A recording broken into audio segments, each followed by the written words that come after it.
we can be having different conversations with the same person on multiple different platforms.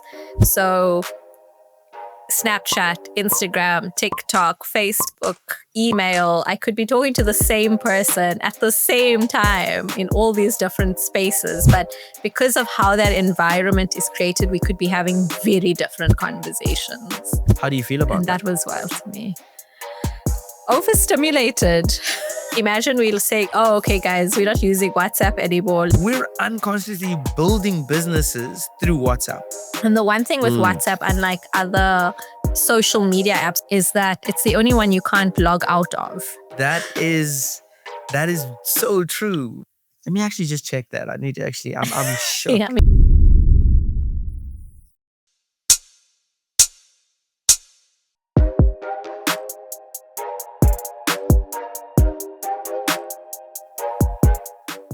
Sabiha, where are you right now? Physically? Oh, I am currently in Durban, where I am hiding away from the world. Oh, yeah? All right. But where are you spiritually?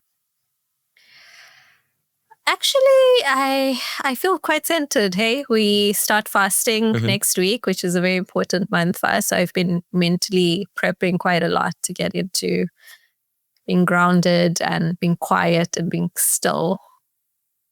And where are you mentally? Stressed. I am mentally, my mind is on my money, thinking about sales and marketing and trying to run a business.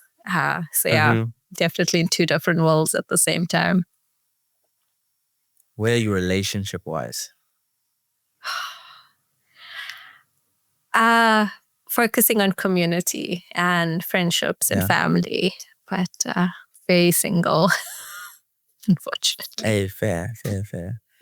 And lastly, where do you see yourself in the world? Like, if you had to be looking down and you had the liberty to be like, oof, I see that person as this in the world.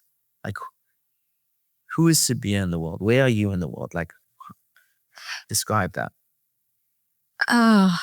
It's two things at the same time. I've always been interested in light and sunshine and being ever present and being radiant, I guess, in that sense. And similarly, hidden away, like out of sight, out of mind, but there. Yeah. Interesting. Thank you so much for answering, Sabia. Try my best. There's so much I know about you. And, we've got a bit of a relationship. We've known each other for a couple of years. But before we get into our very interesting topic, which is anxiety, I think even the way you answered those questions, I think anxiety runs across all those aspects, which is your spiritual life, your mental, your physical. And you graciously answered them with peace. So I wonder if you do currently feel anxiety, and we'll get into that. But I did a little bit of digging, Sabia, to learn a little bit about you.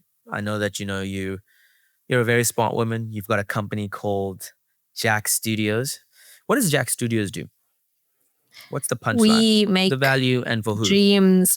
We make dreams a reality. So we work with specifically tech founders and we help them visualize the ideas that they have in their brains, specifically around the software that they want to build and the apps they want to create and the change they actually want to make in the world. And we partner along with them and help them to just make the world a prettier place to be. Brilliant. What type of clients have you worked with? Like, humble brag. We have worked with the nicest, the coolest clients that you may never have heard of. So we don't typically go for the large companies or the big brands. We go for the kind-hearted big dreamers. So you may never have heard of them, but we've worked with almost 150 tech startups, mostly in South Africa. Yeah. Amazing. And I see that, you're You're an honors student around, visual communication. You speak a bunch of Yes. languages, Afrikaans, Arabic. But I dug a little bit deeper and found your first LinkedIn post. Do you know what it Oh, was? goodness.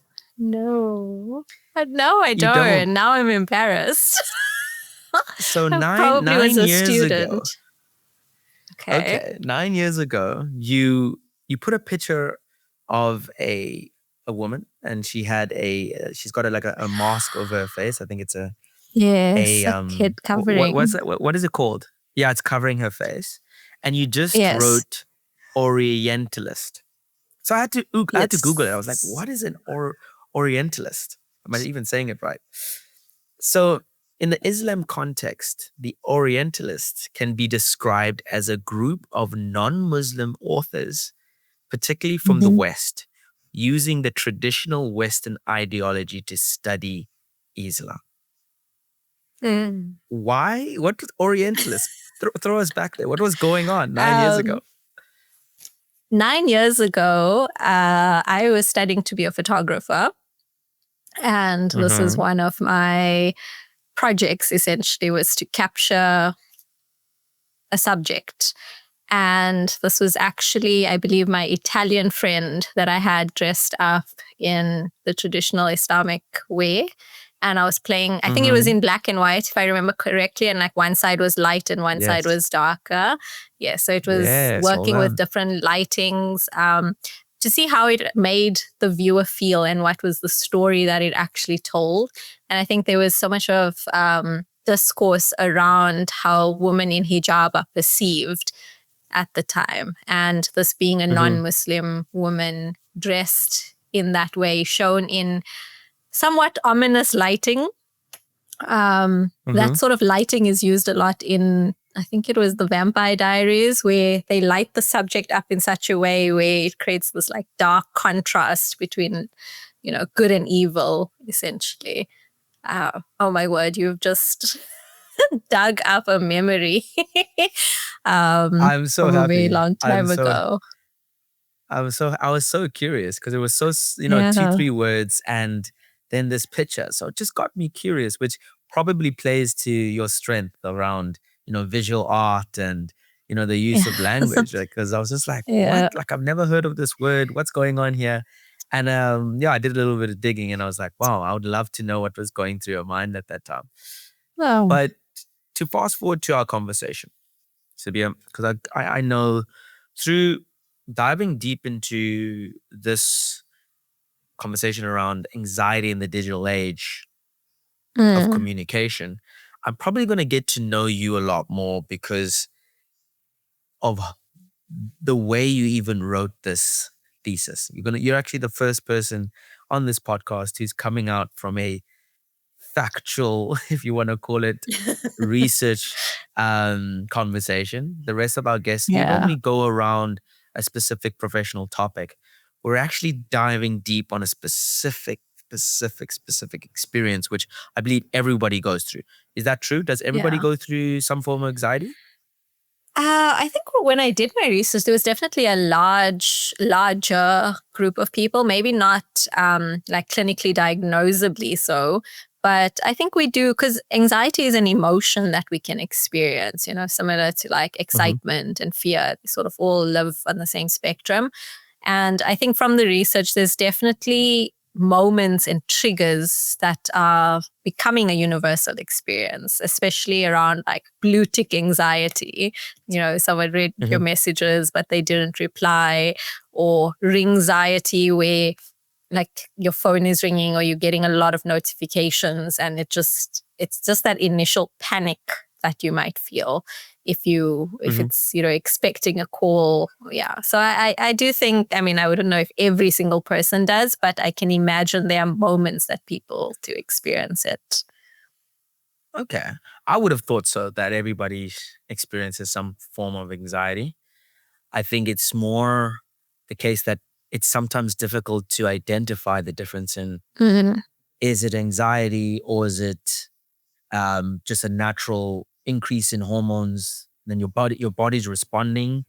Is it Yeah. adrenaline? So I think it's identifying all the differences, which is very difficult because, we don't get taught these things. We know very little about our bodies, but it's interesting that you've dived so deep into this topic and you double down on the behavior around anxiety and WhatsApp. Why anxiety and WhatsApp? Like, why?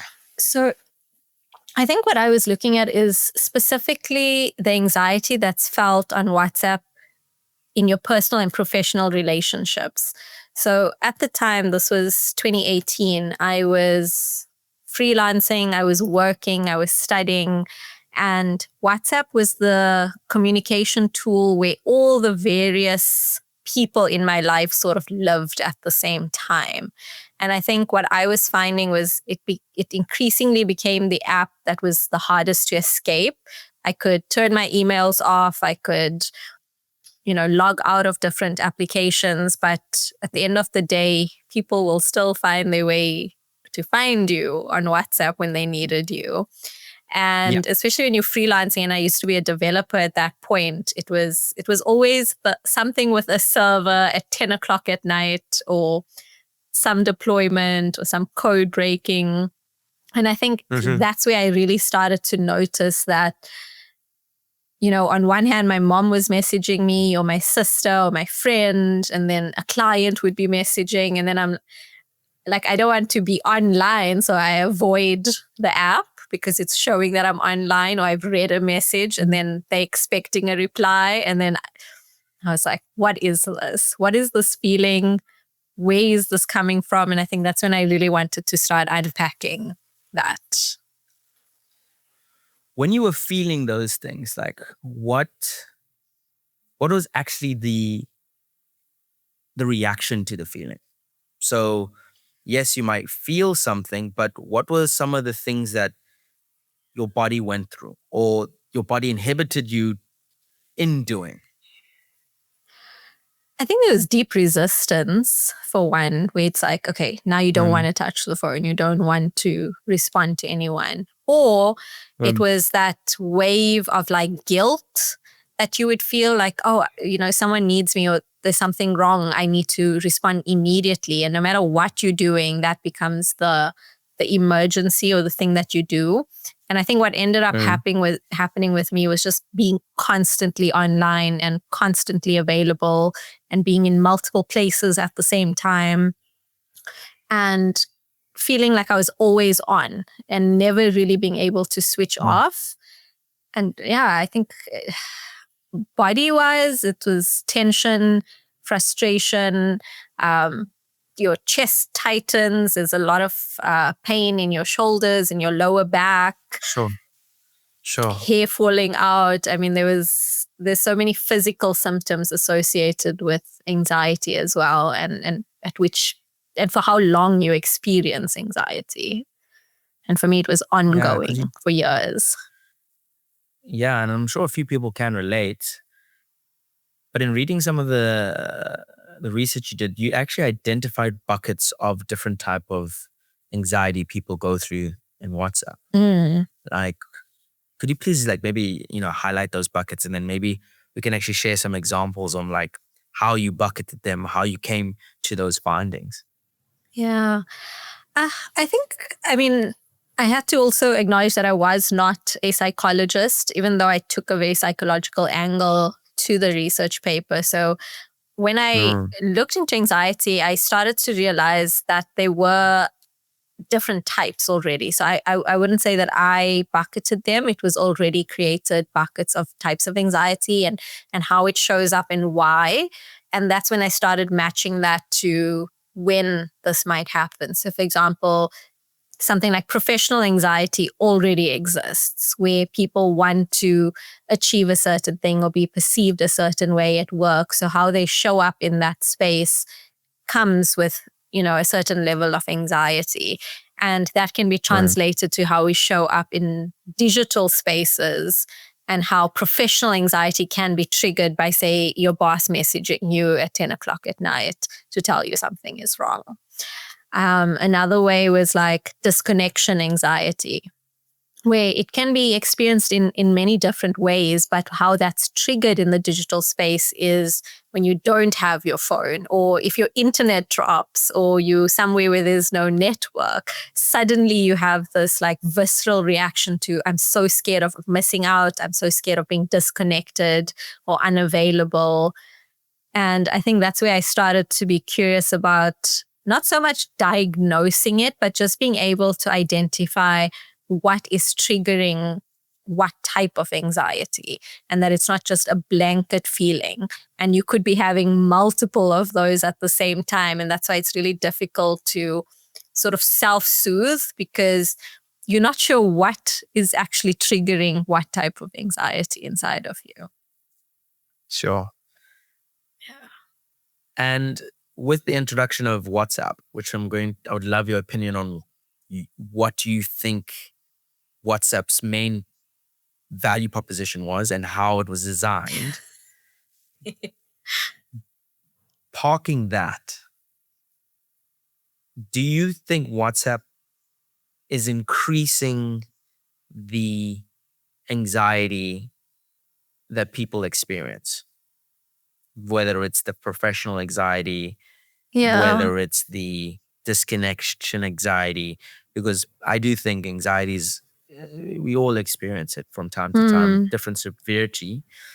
Yes. But what has WhatsApp done for our anxiety? And I think that's what I was looking at specifically was because it's not as simple as saying, oh, WhatsApp triggers anxiety. What I found was there were micro interactions and there were small design decisions that were made that creates meaning, essentially. So as an example, having a status that says online. So every time you open the app, if you have this setting enabled, whoever looks at your profile will see that you are online. And what online became associated with is if someone's online, they are available for conversation. Whereas technically, I just have my app open. The app does not actually know whether I want to be contacted or I am actually available, or to who am I available for communication. So I think that's where the meaning of these sort of things became interpreted by different people, and then there was expectations placed on it. And then when there are expectations and people don't live up to that, that's where the anxiety actually comes from, because you don't want to disappoint people, or you don't want to upset someone, or someone gets angry about your behavior. So it was things like the online status. Another one that was very interesting was typing. So, if you have sent someone a message and then you see typing, does not mean they're actually typing. It just means they've got the chat open with the keyboard open. So they're not actively typing. They just may be reading, or they just have it open in the background. And it would trigger people because they're like, oh my God, what message am I about to receive from this person? Similarly with like the blue ticks. And obviously all of this was just done technically to update the receiver to say, oh, okay, this is what is happening on the other side. I mean, that's how technology is created. It's to be able to pass information. So with the blue ticks, or just the ticks in general, like one tick it was sent, two ticks, it was delivered, two ticks blue it was delivered and read. But the word read is misleading because it just means it was opened. It doesn't mean I actually read it. So now when you have a combination of the perception of I'm online, I have read your message and I'm typing, but I'm not actually doing any of those things, and you don't receive a message back from me in what you think is an acceptable amount of time.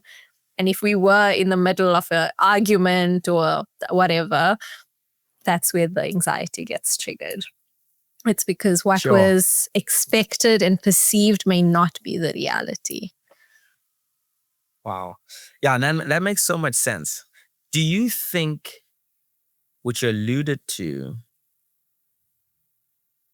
that these features were built in with the best interest in mind? like from the get-go?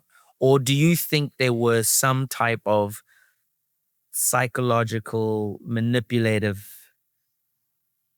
input? Because I've watched a Netflix series around, I think, how Facebook is designed and how Instagram is designed to encourage behaviors. They nudge you. Like, why have the notification in the right-hand side with red?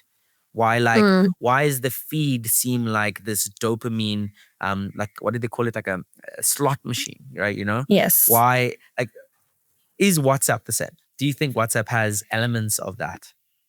Yeah, and I think that's what I found, right? Is that even if at first it doesn't feel like that, they exist in these very small micro ways that actually control your behavior and your perception without you realizing it. It's not as overt as like Instagram, for example. But so the one piece of research that I did do was on Nur Eyal, who talks about building habit-forming technology, who talks to exactly these sorts of things of, you know, having an action and a trigger and specifically having an invariable reward system.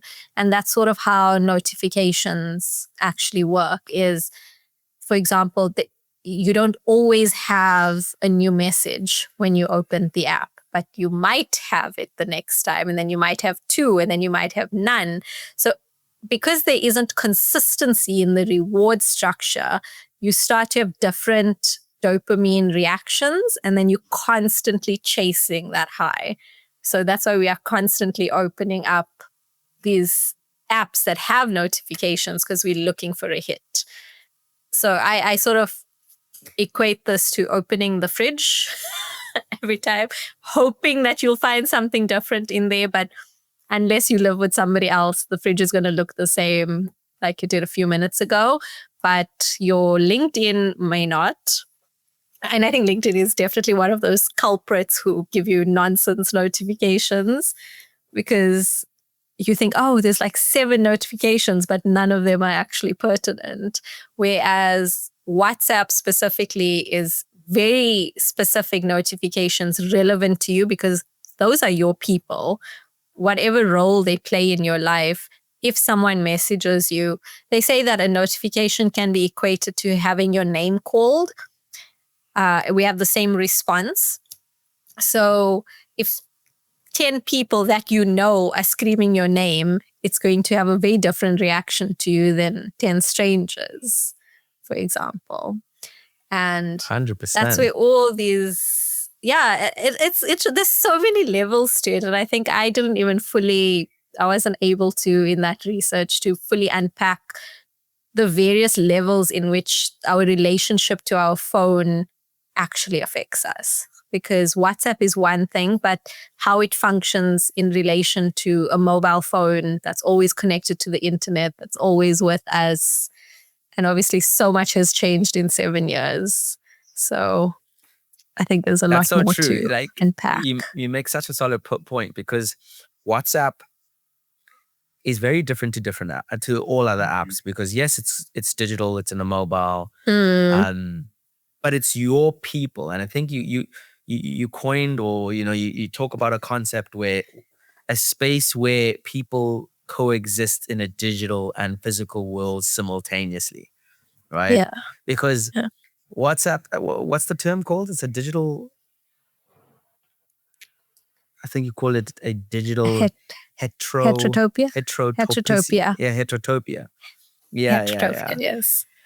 Which is, I actually, again, I had to research that. I was like, what? Like, wild.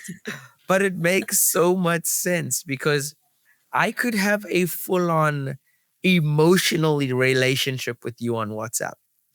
But we could be in the same space, but it's nowhere close. Like, yes, it could be like totally different. But when I hit on WhatsApp, I'm just like, yo, I'm free spirit. I'm swearing, I'm out here flirting. But when then we coexisting in physical life, it's like, yo, it don't match.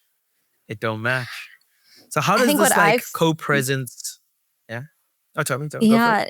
No. I was saying that you're talking about just one digital world. I think another phenomenon that I've noticed is we can be having different conversations with the same person on multiple different platforms. So Snapchat, Instagram, TikTok, Facebook, email, I could be talking to the same person at the same time in all these different spaces. But because of how that environment is created, we could be having very different conversations. How do you feel about and that was wild to me. Overstimulated, to be honest. Like, I am definitely someone that's addicted to my device. I spend severely too much time on it. And I think that's why I'm also like a mad scientist, constantly evaluating my own behavior, because I also am part of the population that's creating these apps. And I think that's why my research was so focused on it, was because I was so curious about what our role as technologists actually are in this, and what is ethical. How do we actually, create things that make money and that have this behavioral change, but also being so aware of the mental effects it could have on people, as well as societal behavioral changes. Like, a lot of this can only really be studied in retrospect. And I don't know if that was, the initial plan WhatsApp had, but you can't really also control how people use apps or how it's going to evolve. And I think especially with WhatsApp, like where it's not just professional or just social. It's one of those apps where all of it comes together, as opposed to, Slack or Teams or whatever. Like we able to bucket people across different apps, but WhatsApp for me was the one app where all these worlds collided.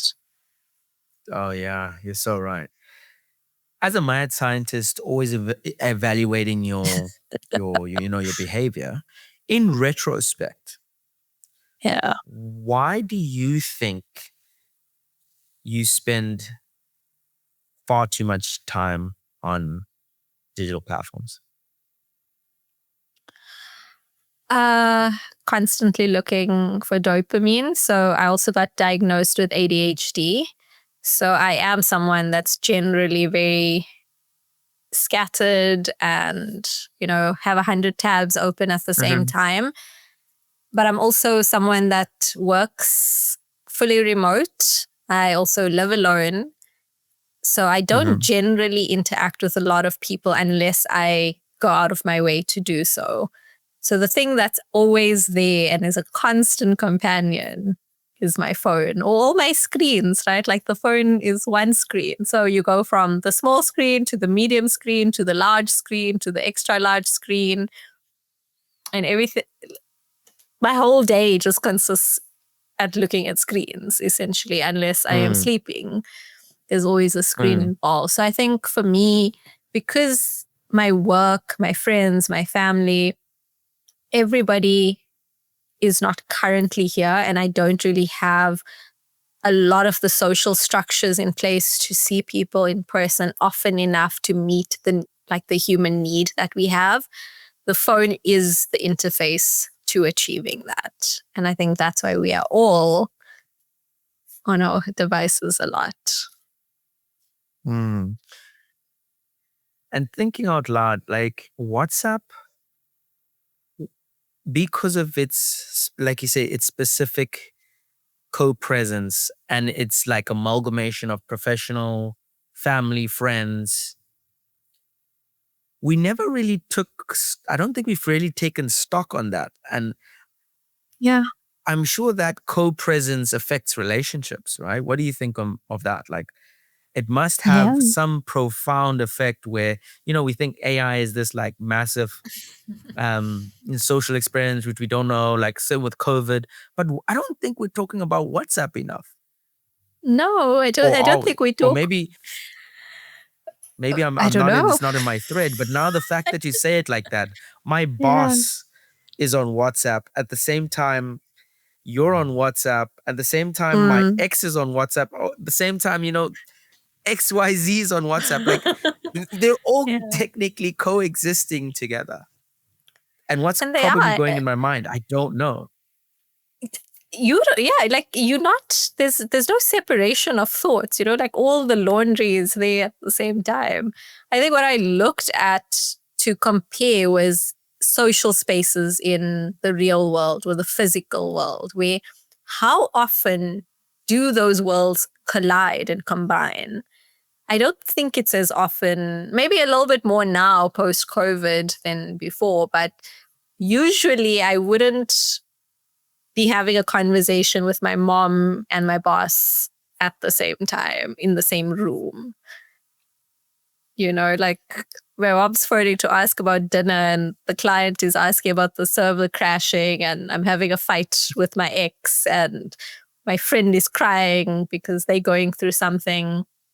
And you're going through all these types of relationships and conversations just in the same setting, in the same space. So you are playing multiple roles at the same time, which is not something we've really done before, unless you were in a play, I guess. And, you wrote this 7 years ago? You did this Yes, research about 7 years ago, right? Yeah. Fast forwarding today, and, as the mad scientist, in retrospect, those worlds colliding, what are you seeing? Like, what are you seeing that the impossible is now becoming possible, right? Through a channel like WhatsApp. It's interesting that it's still so much the same. I think, if anything, even more integrated, because now we're getting advertising coming into WhatsApp, which wasn't there before. Now Checkers and Discovery are DMing me, and I'm getting my flight details, and it's being used for work consciously a lot more now. Like I even wrote about this a little while ago, where we are actively choosing to use WhatsApp as a way to communicate with our clients because it's just the easiest way and the quickest way to get feedback and get their attention, essentially, rather than setting up a meeting or sending an email. So I'd like to think, at least from my perspective, there's more consciousness around it than there maybe was before. But also the ability for us to now communicate boundaries or to manage how we show up. I know you can, like now there's WhatsApp Business that exists. So you could, operate purely from that phone number. There's ways to separate things that I think people have come up with, but I don't think it was initially designed for all these worlds to collide the way they are. And I don't think there is conscious enough effort being made to separate that, which is what I looked at in sort of the practical component of my study was, okay, if this is now what is happening and these are the effects, how might we go about actually creating even just separate spaces on WhatsApp to group these worlds together? Like now we have, communities and chats, but they aren't different types of chats where you could sort of group people into necessarily. And like when you're posting a status, everybody is seeing it unless you are blocking certain people. So you could be, having a lack of Joel on Saturday and your clients are seeing that, or you're posting an advert for your business and your family is seeing that and they're like, yes, all these various parts of you are coexisting. You're so right. And they talk about super apps. Yes. I think now that you say it, WhatsApp is just naturally, or just without really saying it's a super app, it's becoming a super app. Because I think in the East, in China, they've got WeChat. I think it's called WeChat. Yes. That from inception said, listen, we're a super app. Your banking, chats, wherever it is, WeChat's got you. Right? Is it called WeChat, right? Yeah. Yeah. Where I think, and I read about that back, I think it was maybe 10 years ago. It's like, no ways would I want one app to do everything. Exactly, yeah. But now we're unconsciously building businesses through WhatsApp. There's that company called like Gem. Gem is like WhatsApp first to get pay slips, you name it, like advances, right? like you mentioned now, our clients, we say we're making our like before it was WhatsApp, it would probably be our communication channel, our project management channel, WhatsApp, right? We only work with clients who do WhatsApp. Flights, it's just becoming we're just signing up for this super app that we didn't want, you know? The thing is, it's because it was so embedded into our lives that this is just being built upon, and there's no escaping it now because we're already in it. Like, imagine we'll say, oh, okay, guys, we're not using WhatsApp anymore. Let's, start SMSing each other. We're so ingrained into it. And the one thing with WhatsApp, unlike other social media apps, because that's technically what it can be classified as, it's not just a chat app, right? It's not the same as your SMSs. It's a social media of its own, is that it's the only one you can't log out of. You can delete it off your app, but there's no log out button. So you are consenting to always be there in some shape or form. Oh, wow. I found that interesting. Oh my goodness. That is so true. Like there isn't, because if you go into the settings, it's like delete account or something like that. There's no like, let me actually just check that. I need to actually, I'm shook. Yeah, I mean, you can double check. Wait a minute. Account. Yes, there's only delete account. That is crazy. So there's that omnipresence. And that's why WhatsApp is what I believe the most triggering, because people are like, well, maybe start checking her emails, or maybe she's not on LinkedIn, or maybe, she's not on but she'll receive a WhatsApp, and, that ever presence. Yeah. So yeah, the ever presence, of course, I think you're coupling that ever presence with notifications and anxiety. So you did some study, like you did a interview, and I'd love you to share how those interviews went and what are some of the, scary behaviors you found, and maybe some, also some maybe positive things that you saw that came out of that study of interviewing a few users on their WhatsApp. Sure. I think what was interesting for me was I wasn't expecting so many people to agree, and to like at all age groups. I think I looked at, it was quite a wide age range. I don't have the exact numbers right now, but it could have been like from 80 to 60, I think. So it wasn't just like concentrated, like it's just the young people or it's just the old people. Like everyone was sort of having a similar relationship with this app, essentially. And I'm going to be honest, I can't really remember like any like scary like details unless you found something specific maybe that will trigger a memory. But I think what I did do is I had, it wasn't, it was a quantitative study. So it was a survey that went out to a bunch of people that they filled in, and that's where I sort of got that data from. And then with that, I did a live exhibition where I had, I sort of made it an interactive data collection as well, where people could, say whether they felt something anonymously.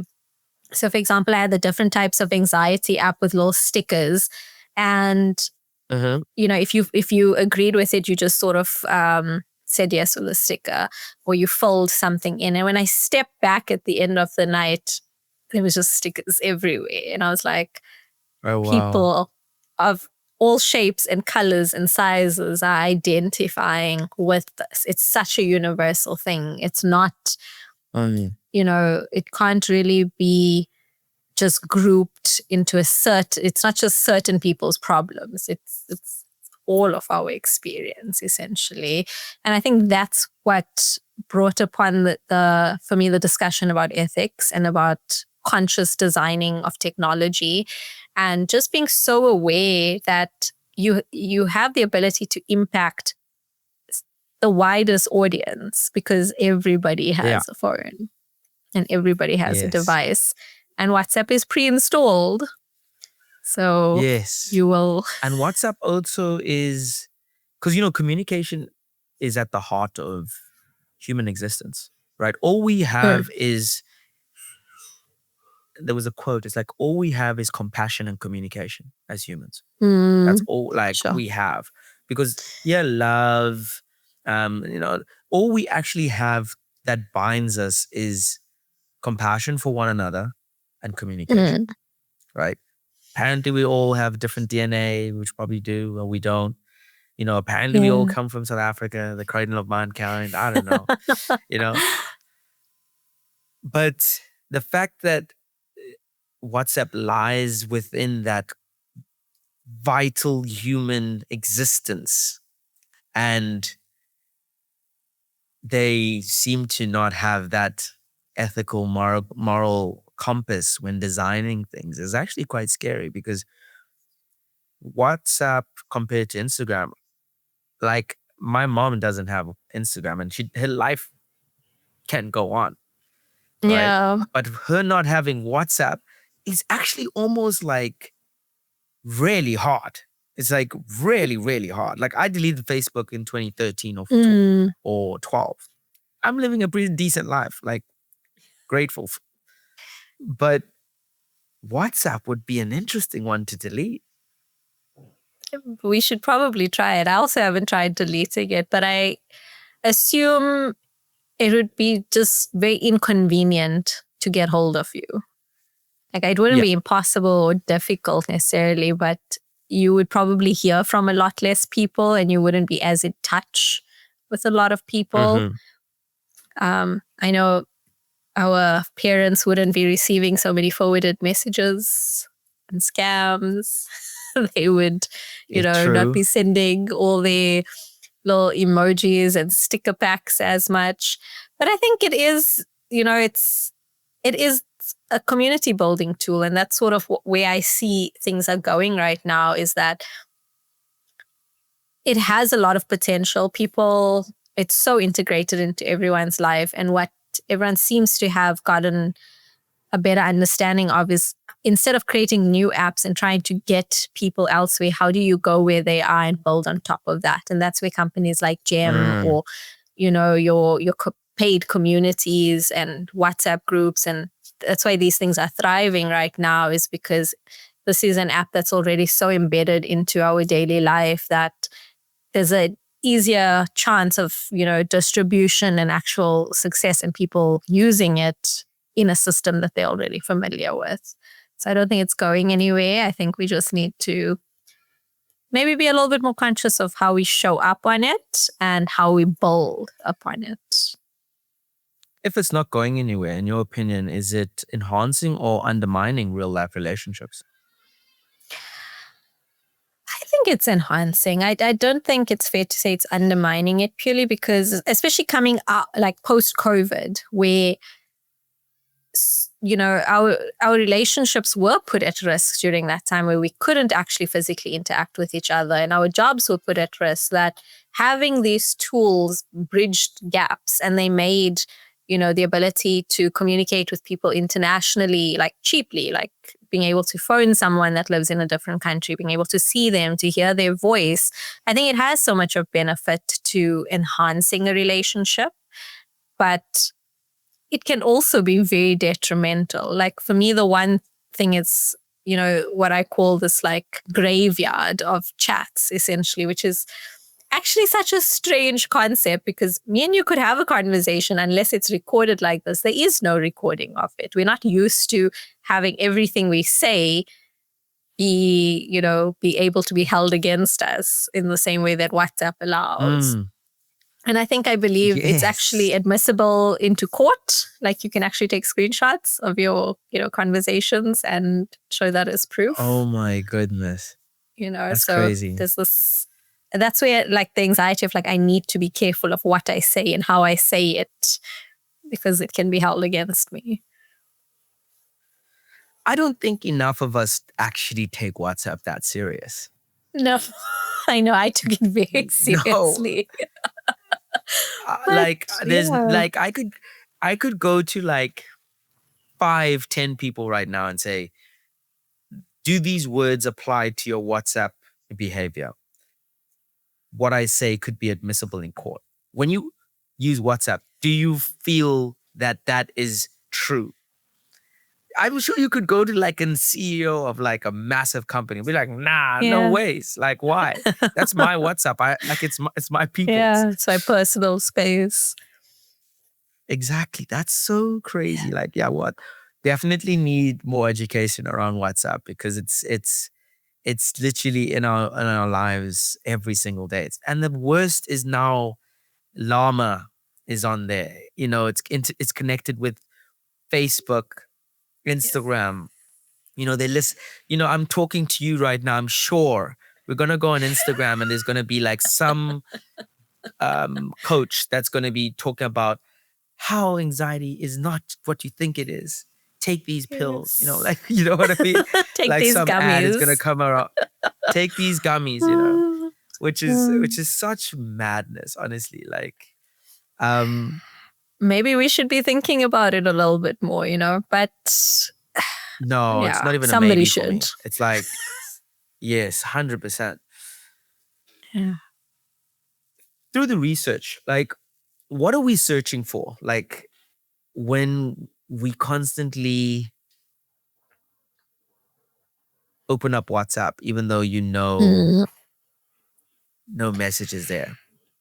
Like, and even if the message is there, you do sometimes go, because like you said, WhatsApp is the only one that notifications, like it's regular. Like it's like if there's a message, it'll give you a notification. But I've seen people who check WhatsApp even if there is no notification, they go check because now they have the status thing. Oh, let me just go watch my friend's statuses. Yeah. Now there's ads. Now you can even follow brands on WhatsApp. Yes. Like, what? The social media. I would say there's two things. The one is we're looking for connection and we're looking for validation and we're looking for attention. 3 things, yeah. And those are human basic needs. And because we don't know what we're looking for a lot of times and you don't know how this is fulfilling you, that you're not sure how else to meet that need. Because it's not to say we shouldn't have that need. We should just have other, hopefully more healthier ways to meet the human needs that we have. And a lot of times it's connection. I think that's what WhatsApp is. Like I would say Instagram is maybe more the attention and validation than connection. But WhatsApp is, you want to go speak to someone. We want to feel heard. We want to feel understood. We want to feel seen. And you could be having those needs multiple times a day. And that's why we just pick up our phone looking to have that instantly be fulfilled. And then we need it again and we need it again. Oh, cycle continues. Oh, that is so cute, Sabia. I love how you've just described WhatsApp. So if WhatsApp was a person and you're just about to go give WhatsApp a hug, right? How would you describe their personality? For me, WhatsApp would not be a person. I would see it more as like a reflection rather. You know, so not someone that has their own personality, but someone that reflects back what you want to see, essentially, which is scary to me. Like it's that, I don't know. I feel like I will start yeah. A robot. Okay, so but are they? A robot. Okay, so it seems like WhatsApp's not a friend. I don't think WhatsApp itself, because it's what it can be for you. Oh, and wow. Who so it's this is encompassed it's in this that. Elusive matrix. In the to me it is, because it brings your people to you. It brings people to you, essentially. It in itself inherently offers nothing without the people there. Because if you had no one to talk to on WhatsApp, what would you do? True. What would you do? You know what most people would do, like me? Add myself. Talk to myself. It's giving Mix-It, talking to Joe Banker, and You know what I mean? Like I have my own number. I'm talking to myself. crazy. Okay, let's get real. What's the most anxiety-inducing WhatsApp feature for you personally? I need to jump off. It's 2:30. Is it? Okay. No problem. All right, Sabia, this has been amazing. Just before you jump off, let us know how we can catch you, where we can, find all the good things that you're doing. And I think just because we got cut, we're going to have to do this again. I think we need a part 2, definitely. Get me on WhatsApp, I guess.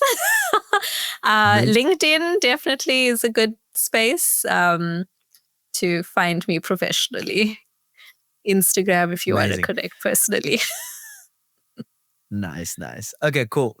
Sabia, thank you so much. I'll leave those in the show notes. And unfortunately, yes, we cut short, but there's going to be a round 2. I really enjoyed this. Amazing. Keep doing what you're doing. Keep shining, Sabia. Much love.